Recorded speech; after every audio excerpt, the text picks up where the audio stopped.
These are some things to consider if you hate integration. Is stillness triggering to you? Some of us really don't like to be still, and that actually makes a lot of sense when we consider the impacts of trauma. And really, as long as you're not bothering other people in the group, some gentle movement during your integration is totally appropriate.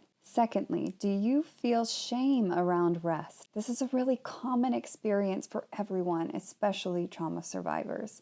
And it's easy for this to transfer over into our healing work. And while you figure out how to unpack that shame, one way to work with this in your integration period is to tell yourself that this integration is actually incredibly productive. Next, maybe you've done too much work during the session. Sometimes if we bring up too much activation during whatever kind of session we're doing, integration can be very, very uncomfortable. So maybe you have to get up or do something else to help yourself slowly settle down into that integration space. And if this is happening frequently for you, the invitation would be to try and experiment with slowing down in your active process. And finally, are there some adjustments that you have to make? Especially if you're working with a facilitator that has a very specific way of cueing you into integration, maybe you just need to be a bit more creative and playful with what integration means for you. You can play with opening your eyes, finding movement, getting props, putting in some headphones to put on some music.